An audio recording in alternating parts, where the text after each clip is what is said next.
So next example देखो, prepare approximate estimate of a building using following data. Number 1, proposed built up area of the building is 135 square meter. Second, similar type of structure is constructed with built up area 105 meter square and total cost of construction is 9,95,000 in the nearby area last year. ठीक है, इसका मतलब क्या है? देखो, ये जो first sentence है ना, this is for new building, मतलब हमें यहां से कॉस्ट फाइंड करेंगे, और ये जो सेकंड वाला सेंटेंस है ना, ये इससे हम क्या फाइंड करने वाले हैं? रेट फाइंड करने वाले हैं। समझ में आ रहा है ना? Out of two sentences, first sentence for new building, second sentence for existing building. Okay, अब और क्या दिया है देखो, 10% increase in rate is observe in the last 12 months. इसका मतलब क्या है देखो, एग्जिस्टिंग बिल्डिंग का जो प्लिंथ एरिया रेट था उसमें ना इस लास्ट 12 मंथ में 10% इंक्रीज हुई है। इसका मतलब क्या करेंगे हम? इस नए रेट से क्या करेंगे? हम मल्टीप्लाई करेंगे। चलो एक्चुअल एग्जांपल में क्लियर हो जाएगा। सबसे पहले फॉर एग्जिस्टिंग बिल्डिंग क्या क्या गिवन है देखो, plinth area 105 metre square and construction cost जो गिवन है कितनी है? 9,95,000। तो सबसे पहले प्लिंथ एरिया रेट फाइंड करो। तो plinth area rate equal to construction cost of upon plinth area equal to 9,95,000 upon 105 equal to rupees 9,476.19 per metre square. ये जो प्लिंथ एरिया रेट है ना, कब का है? 12 मंथ पहले का है। ठीक है ना? अब इस लास्ट 12 मंथ में 10% इंक्रीज हुई है। देखो ना, as 10% increase in rate is observe in the last 12 months, यानी ये जो रेट है ना, इस रेट को हमें 10% से इंक्रीज करना होगा। सो देखो, therefore new plinth area rate equal to, अगर इसको अगर 10% से बढ़ाना हो ना तो 1.10 से मल्टीप्लाई करो। और एक बार, ये जो रेट है ना 12 मंथ पहले का है, हमें आज का प्लिंथ एरिया रेट चाहिए, मतलब न्यू प्लिंथ एरिया रेट चाहिए। तो इक्वल टू 10% से बढ़ाना मतलब 1.10 इंटू ए 12 मंथ पहले वाला रेट। ठीक है ना? इक्वल टू, तो ये क्या है? आज का रेट है। ठीक है ना? अब इस नए रेट से हम क्या करेंगे? इस बिल्डिंग के, प्रपोज्ड बिल्डिंग के एरिया को मल्टीप्लाई करेंगे। ओके, तो देखो, for proposed new building approximate cost of new building equal to, सबसे important, new plinth area rate into plinth area of the proposed building equal to, अब यहां पे प्लिंथ एरिया रेट जो है ना नया, कितना है? 10,423.8 ना, मतलब 10,423.8 into plinth area of the new building कितना है? 135 स्क्वायर मीटर। सो इनटू क्या करेंगे? 135 इक्वल टू कितना है? देखो, ये हमारा फाइनल आंसर। ओके, तो स्टूडेंट अब ये वाला एग्जांपल आप सॉल्व करेंगे। एक्चुअली ना ये एग्जांपल पहले हुआ है, सिर्फ नॉमिनल चेंज है। क्या है देखो, the cost of construction of a college building is 2 crore for a capacity of 500 students and area of construction about 2000 metre square. ठीक है, prepare approximate estimate of a newly proposed college building for 1200 students with area 5000 metre square.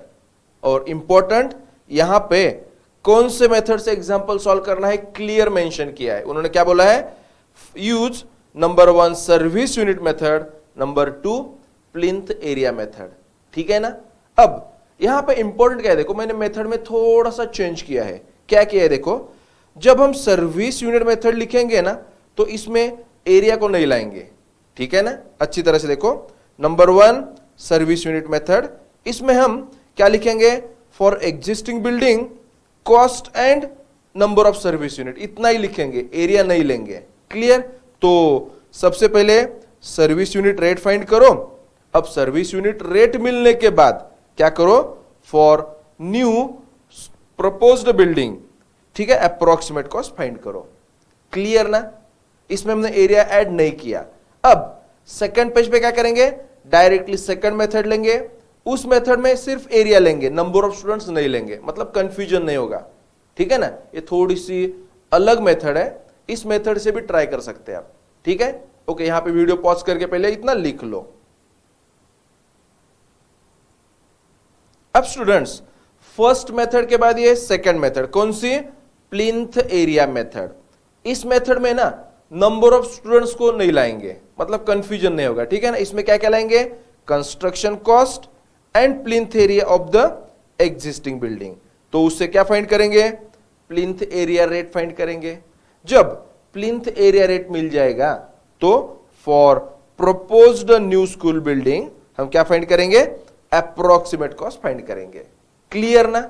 Okay, video pause करके पहले पूरा example solve करो, उसके बाद ही video continue करो, ठीक है। सो नेक्स्ट एग्जांपल देखो, अभी prepare approximate estimate for a factory building of the following data. Number 1, office premises RCC structure, area 120 square meter. Number 2, workshop, area क्या है, 3 bays of size 4 meter by 8 meter with load bearing walls and AC roofs, ठीक है। Third, plinth area rates में first RCC building का rate ₹6,000 per metre square and load bearing building का rate ₹4,000 per metre square. तो example अच्छी तरह से समझ लो, इसमें ना हमें एक्चुअली फैक्ट्री बिल्डिंग की कॉस्ट फाइंड करना है, ठीक है। तो यहां पे देखो ना, ये जो फैक्ट्री बिल्डिंग है ना, एक्चुअली इसके 2 पार्ट है। नंबर 1 इज ऑफिस बिल्डिंग, ठीक है। Office building actually RCC structure है, ठीक है। अब यहां पे ना ऑफिस बिल्डिंग का हमें एरिया गिवन है एंड आरसीसी स्ट्रक्चर का रेट भी गिवन है। तो एरिया इनटू रेट मतलब क्या हो जाएगा, ऑफिस बिल्डिंग की अप्रोक्सीमेट कॉस्ट मिल जाएगी। ओके, उसके बाद वर्कशॉप, एक्चुअली ये जो वर्कशॉप है ना, this is load bearing structure, ठीक है, लोड बियरिंग स्ट्रक्चर, ठीक है। अब वर्कशॉप का हमें एरिया तैयार है, क्या है एरिया, देखो 3 bays of size 4 metre by 8 metre. इसका मीनिंग क्या है, 3 बेज है और एक का एरिया क्या है, 4 बाय 8 है। समझ में आया। अब एरिया तैयार है and important load bearing structure का रेट भी तैयार है। ओके, अब एरिया तैयार है, रेट तैयार है, दोनों का अगर मल्टीप्लीकेशन लिया तो वर्कशॉप बिल्डिंग की कॉस्ट तैयार हो जाएगी। अब फाइनली ऑफिस बिल्डिंग की कॉस्ट एंड वर्कशॉप बिल्डिंग की कॉस्ट दोनों की एडिशन करो, we will get total cost of the factory building. Clear ना कंसेप्ट। ओके, चलो एक्चुअल एग्जांपल शुरू करेंगे। अब एक्चुअल एग्जांपल में सबसे पहले ऑफिस बिल्डिंग। अब ऑफिस बिल्डिंग की हमें अप्रोक्सीमेट कॉस्ट फाइंड करना है। तो देखो, approximate estimate of the office building equal to area of the office building into plinth area rate of the RCC building, no, because office building is a RCC structure, ठीक है ना, equal to, अब office building का area 120 into plinth area rate of the RCC structure क्या है, 6000। Calculation करो, this is answer for the cost of the office building, ठीक है। अब सेकंड पार्ट क्या है, workshop building, actually workshop is a load bearing structure ना, तो यहां पे same format, approximate estimate of the workshop building equal to area of workshop building into plinth area rate of load bearing building ना, देखो ना, plinth area rate of load bearing building, okay. अब equal to यहां पे workshop building का area कितना है, देखो 3 bays of size 4 metre by 8 metre, मतलब 3 into 4 into 8, 3 into 4 into 8 into यहां पे लोड बेरिंग का रेट है ₹4000। कैलकुलेशन करो, क्या मिल जाएगा हमें, कॉस्ट ऑफ वर्कशॉप बिल्डिंग। अब ऑफिस बिल्डिंग की कॉस्ट एंड वर्कशॉप बिल्डिंग की कॉस्ट दोनों के एडिशन करो, we will get cost of the factory building, ठीक है ना। तो देखो, approximate estimate of the factory equal to estimate of office building plus estimate of workshop building, दोनों के आंसर तैयार है, first part plus second part, addition करो, हमें क्या मिल जाएगा, approximate cost of the factory building. This is our final answer, clear. तो नेक्स्ट एग्जांपल देखो, prepare approximate estimate from following data for a school building. Number 1, number of classrooms 12, number 2, area of each classroom equal to 50 metre square, number 3, area of other facilities 150 meter square. Next, similar school building having same specification and having built up area 750 meter square was constructed at rupees 71,25,000।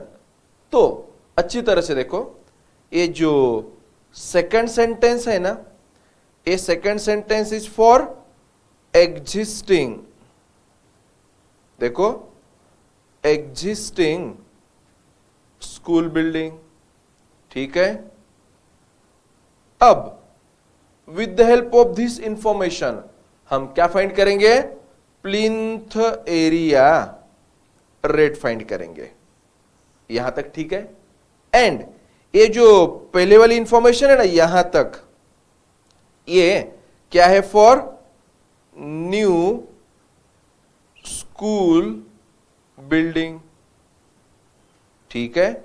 अब देखो, for new school building हमारे पास plinth area given है, कैसे given है, 12 classroom है and area of each classroom कितना है, 50 metre square है, मतलब समझ लो एक क्लासरूम का एरिया 50, ऐसे 12 क्लासरूम है ना, तो 12 इंटू 50 करना पड़ेगा, तो क्या मिल जाएगा, 12 क्लासरूम का एरिया मिल जाएगा, प्लस अदर फैसिलिटीज का एरिया कितना है, 150 ना, ओके।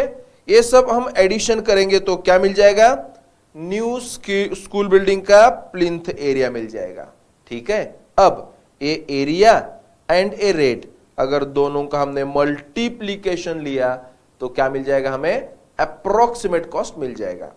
समझ में आया ना। चलो एक्चुअल कैलकुलेशन एक्सप्लेन करते हैं अब।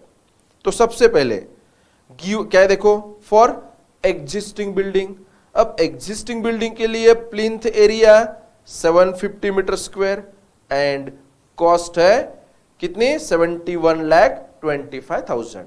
तो हम क्या फाइंड करेंगे, plinth area rate, therefore plinth area rate equal to cost upon plinth area equal to 71,25,000 upon 750। तो हमें क्या मिल जाएगा, देखो यहां पे प्लिंथ एरिया रेट मिल जाएगा। Next part for new school building ना, देखो ना, फॉर न्यू स्कूल बिल्डिंग अब इंपॉर्टेंट क्या है, हमें पहले प्लिंथ एरिया फाइंड करना पड़ेगा ना। क्या है, देखो plinth area equal to number of classroom into area of each classroom plus क्या है, एरिया ऑफ अदर फैसिलिटीज। देखो ना, number of classroom into area of each classroom plus area of other facilities. Equal to 12 into 50 plus 150 equal to क्या है 750 metre square. Actually ये क्या है area है ना, तो 750 मीटर स्क्वायर। अब एरिया मिलने के बाद नेक्स्ट स्टेप अप्रोक्सीमेट कॉस्ट। तो देखो ना, approximate cost of new building equal to total plinth area into plinth area rate equal to total plinth area 750, plinth area rate 9500 equal to rupees 71,25,000. Okay, this is cost of our new school building. Okay.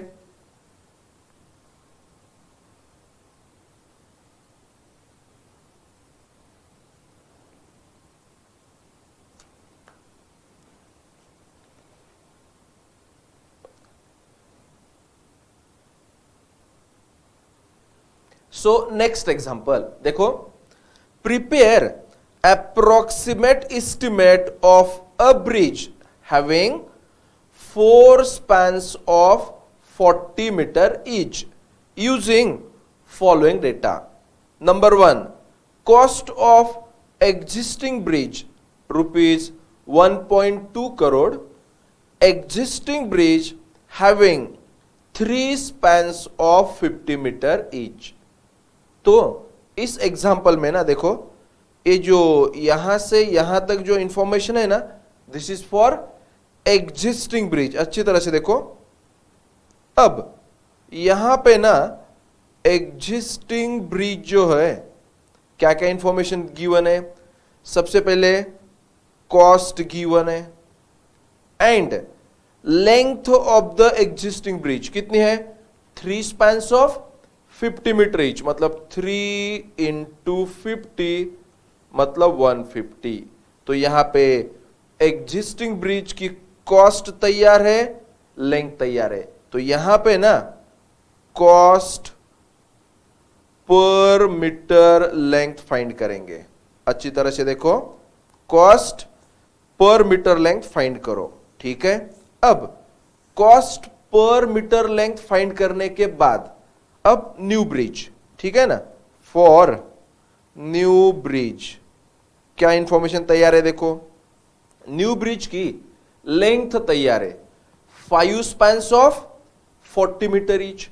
तो देखो, for new bridge length क्या है, 5 spans of 40 metre each, मतलब 5 into 40 कितना आएगा, देखो 200 metre.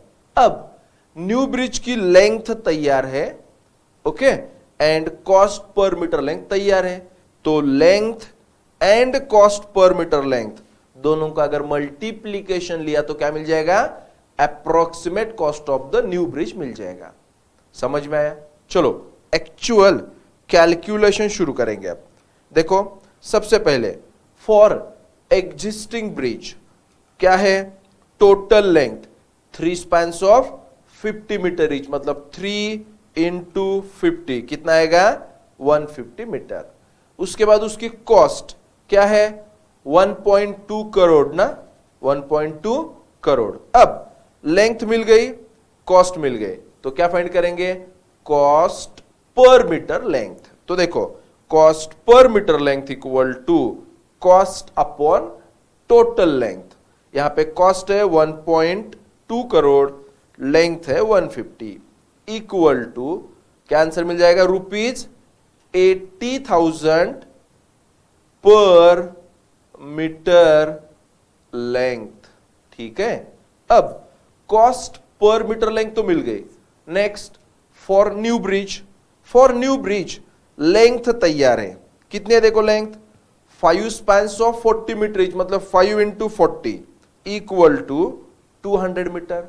अब एक बार लेंथ मिलने के बाद we can calculate approximate cost. तो देखो, approximate cost of new bridge equal to cost per metre length into total length in metre. तो यहां पे कॉस्ट पर मीटर लेंथ क्या है, 80,000 इनटू लेंथ कितनी है, 200। कैलकुलेशन करो, हमें क्या मिल जाएगा, approximate cost of the new bridge. Clear? Okay, write down.